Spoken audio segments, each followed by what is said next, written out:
Many of you listening to this may be too young to remember the whale incident that exploded off Oregon in the late fall of 1970. I'm sure many of you weren't even born yet. So I'll give you a basic rundown on November 9th, 1970. A 12-meter-long sperm whale washed up on the beach near Florence. For 3 days, it was there, attracting both curious onlookers and local officials. The first day or so, people were warned to stay away from the sperm whale. The official line was that curious onlookers might climb on the carcass and fall in. Besides the terrible smell that permeated the entire beach, and the threat that the carcass would explode in less than 2 days. The Oregon State Highway Division was called in to deal with it. They consulted with the Navy and various explosives experts, and came to the conclusion that the best way to treat it would be as if it were a rock, using dynamite to blow it up. And on November 12th, before the watchful eyes of local and state news, they did. So they used half a ton of TNT and caused an explosion that launched pieces of whalebone and sand more than 30 meters high, crushing even the roof of a nearby car. That's the official story. Sure, but it's all a big lie. I know, because I made the mistake of getting too close. One night, me and Harvey. I'm getting ahead of myself a little. So, let me back up. I was just a kid. Back then, I was no more than 11. I lived with my parents in Florence, which at the time was much smaller, and in my opinion a much nicer place to live than it is. Now I was sitting in the kitchen, waiting for my mom to finish making me waffles and eggs before taking me to school, when my dad came in. He had just walked away to take a phone call. "What did Gordon want?" my mom asked, turning to us, making her black and white checkered apron move a little at her waist, with a spatula in hand. My dad grunted as he sat back down at the table. A very odd thing, it seems a sperm whale was stranded on the beach. They want me and some others to go see it before it starts causing trouble. Dad worked for the local government in the area of beach and park maintenance for both locals and tourists. "Can you take me to see it?" excited. It had been years since a whale showed up here, and I wanted to finally see what my dad had told me a couple of times, but he just shook his head. "I'm afraid not, boy," he said, ruffled his hand. "This is adult stuff, and it's a little dangerous for you to be around," he said as he began to eat the eggs and bacon. My mom had served him next time he finished saying. Between bites, I ducked my head, feeling a little discouraged as I began to eat the waffles and eggs when I got to school. Many of the kids were excitedly talking about the whale. "I heard it's huge, black girl, and it smells horrible," said Kirsty, the girl who sat next to me in math class, to her friend in front of me. "Gross," her friend replied, wrinkling her nose, which caused a fit of laughter between the two of them, quickly interrupted by the teacher, who cleared his throat later while eating pizza and carrots in the lunchroom. My best friend Harvey came over and sat with the other two in our group. "So your dad said something about the whale?"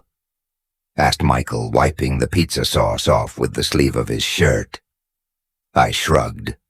All he said was that it had washed ashore, and that it was too dangerous for me to go see it. I admitted Harvey let out a big burp after drinking his chocolate milk, which caused laughter from our group, and a stern look of disapproval from the lunchroom monitor. "I heard there is already a huge flock of seagulls and crows around," he said. After settling in, Gregory chimed in. "Yes, and it is covered in slime." We all looked at him and laughed. "You need to stop or read those cheap novels from your parents' bookshelf, dude," Harvey said. and then leaned over and we all did the same thing. My older cousin Janice says he has super sharp, shiny teeth. She and her boyfriend saw him when they went for a walk on the beach this morning. Gregory looked at him. "Hey, what was your cousin doing with her boyfriend out there so early?" he asked. Harvey made a face. "Probably doing some of those gross romantic things," he said in a disgusted tone. And we all made the same face. "But that's not the point," he continued.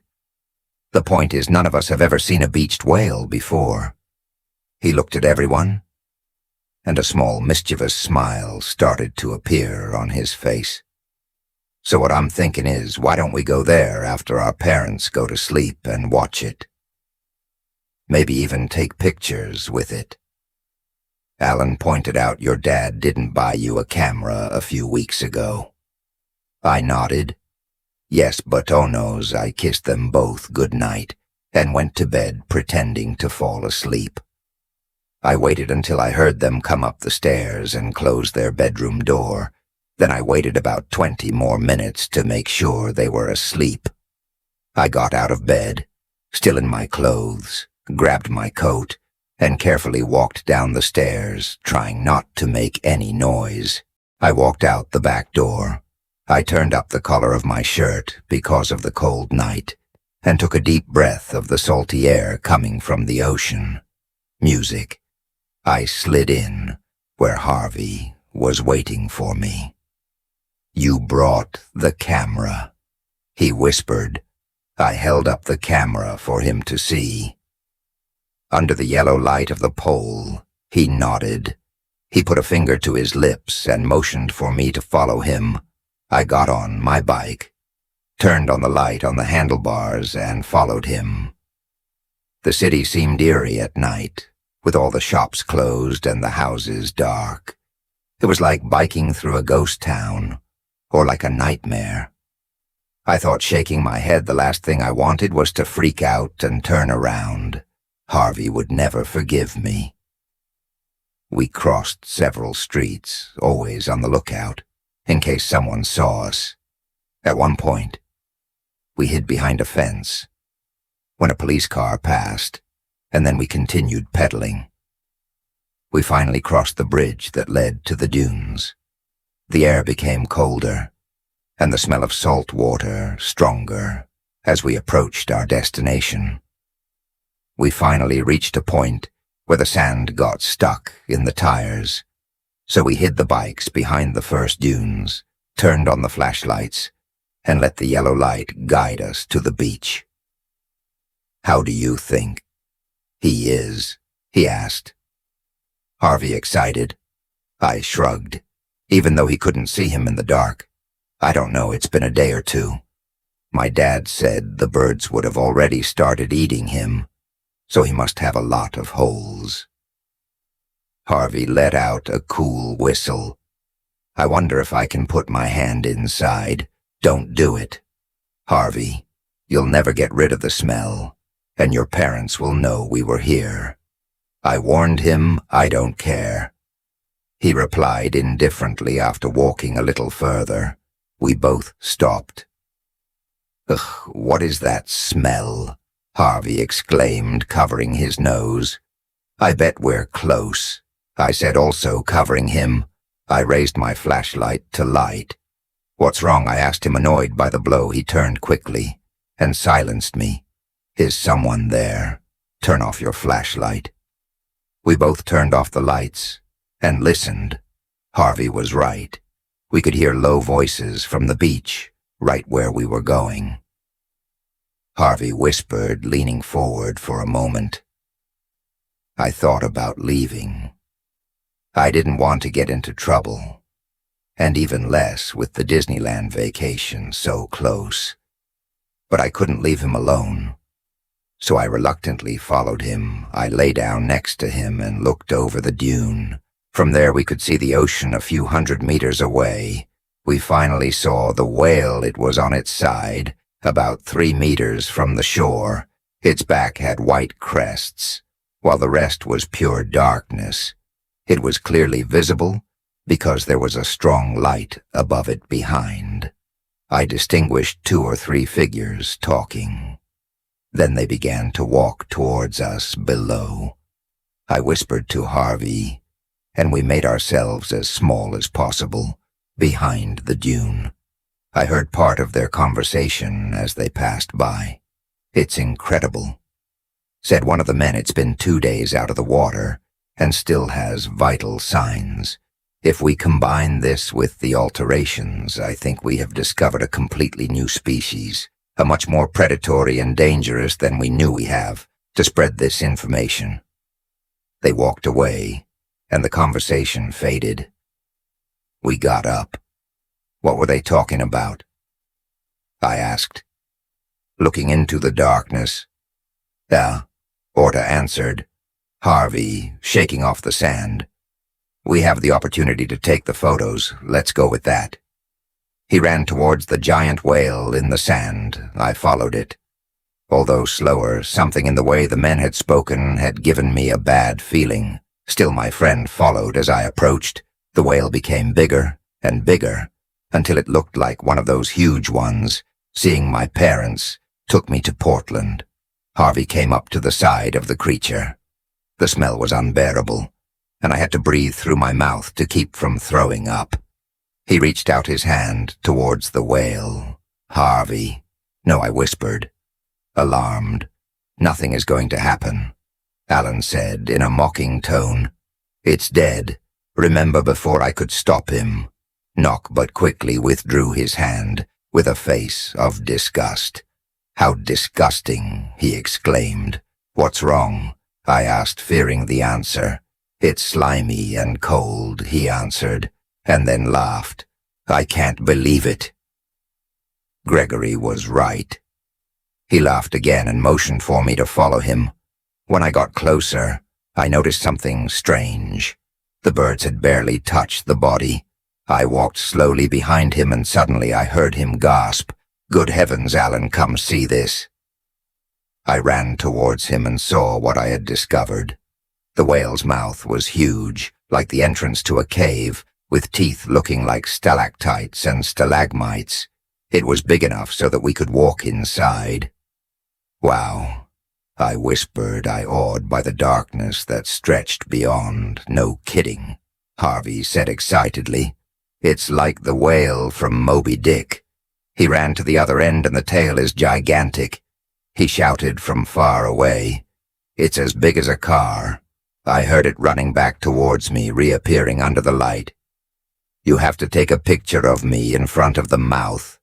"Alan," he said excitedly, "everyone at school will think I'm the coolest." Around me to make sure the men didn't come back, and I pulled the camera and flash out of my jacket. "Okay, but just a few pictures, and we're leaving before they come back." I warned him. Yeah, whatever. Take the picture." He insisted, approaching the whale's mouth. I put the flash on the camera and walked away a few feet to make sure he and the whale were in the picture. As I aimed, I felt a strange feeling. Like when you realize someone is watching you. I moved the camera away, but I didn't see anyone. "What are you waiting for?" he hurried me. "Harvey, take the picture." I shook my head and I focused it on the viewfinder again. I pressed the button, and the area was lit up by the flash. For a second, the burning smell of the flash came. Shortly after, he took another shot. He asked, raising his arms like a bodybuilder doing a pose. I obeyed, but something above him caught my attention. I saw the edge of one of the whale's eyes barely visible in the darkness. Something in that eye didn't seem normal when my eyes adjusted again to the darkness. Harvey raised a piece of wood, imitating it, as if it were a harpoon. "One more," he said, laughing, trying to look like the Captain Ahab. I sighed, still feeling watched, but I raised the camera and focused on my friend. Once again, it was. Then when I noticed a flicker of movement from where I had seen the edge of the eye, I hesitated, looking at the scene through the viewfinder.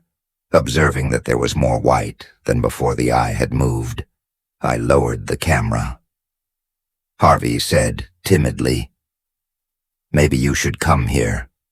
He looked at me annoyed. "I will," he said, raising the wood again, floating. "But after you take the picture."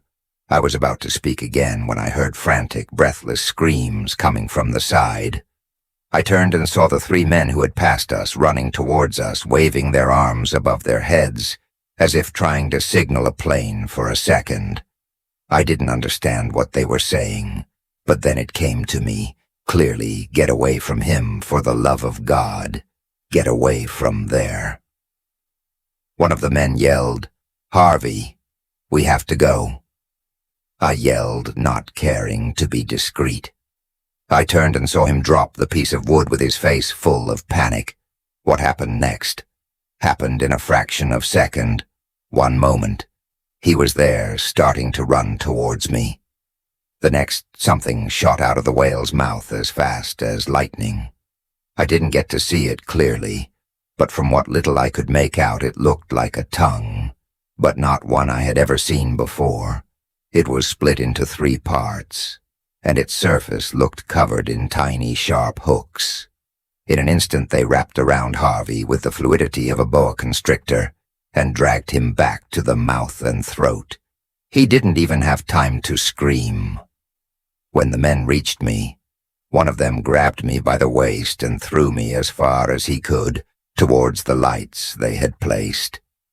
I fell on my side with no air in my lungs. When I looked up, I felt the color drain from my face.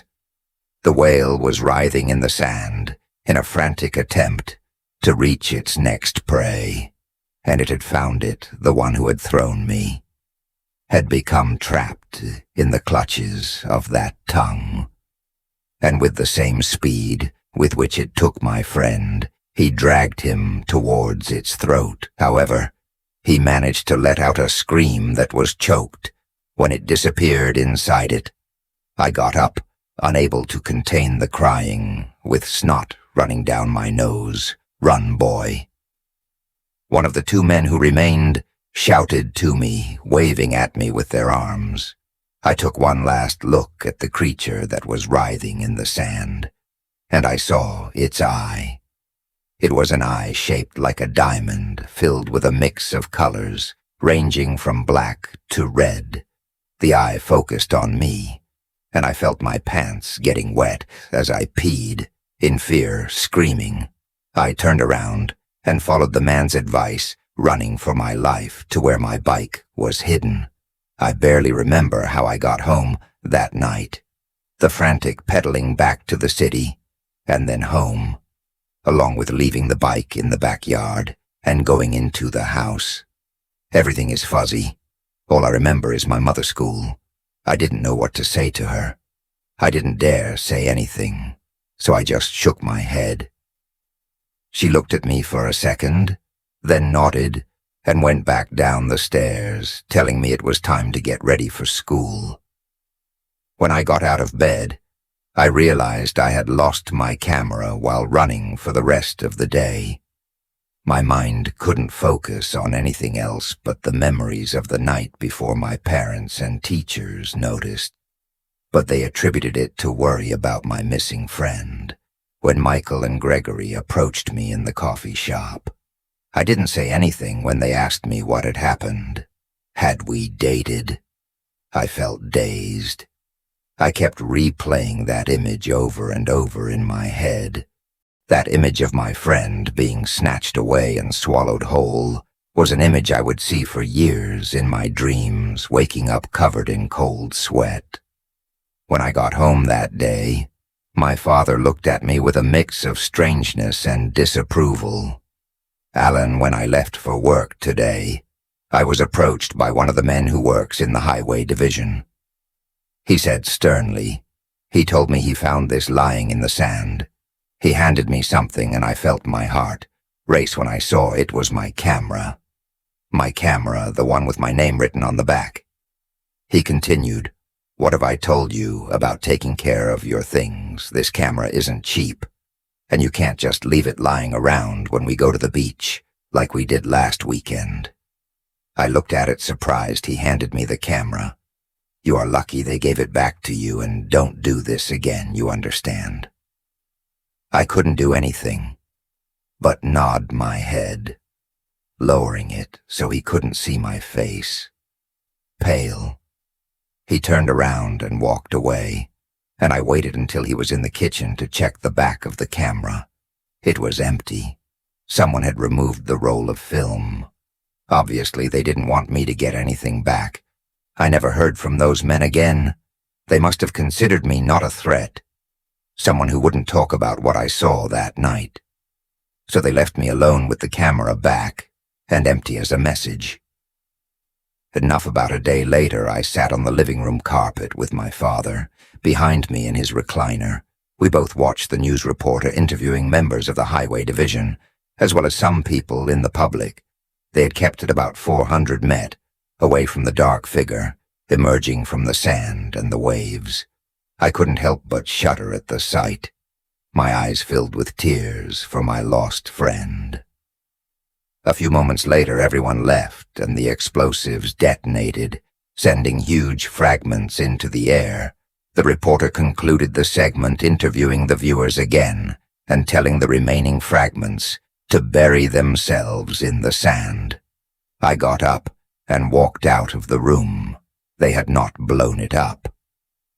For the reasons they had mentioned, they never destroyed any a whale that washed up on shore, not even when more than 40 appeared at once. 9 years later, they blew it up because it was the only way to get rid of that monster. They never found a trace of Harvey. His parents spent over a year trying to locate him. His face appeared on posters and even on the back of milk cartons. I knew they would never find him. Any trace of him was erased when the explosion happened. I am now 64 years old. A few years ago, they aired a segment on the 50th anniversary of the whale, or whatever that whale-looking creature was, and it brought back all the repressed memories. I have tried to lock it away in the deepest recesses of my mind. I tried to forget again, but I can't. So I've decided, for the sake of my mental health, as well as possibly as a way to ease the scars of my soul, to post this. Here I know no one will believe it. But no matter, the truth is out there now. Harvey's true fate is out there. Although his parents have long passed away, there are still two things that keep running through my head. Even in my advanced age, I shudder to imagine, if it was so dangerous, stranded on land, what it would be like to find myself beneath the waves. And two, and this is perhaps what has kept me from the ocean for all these decades, how many more of these creatures are out there?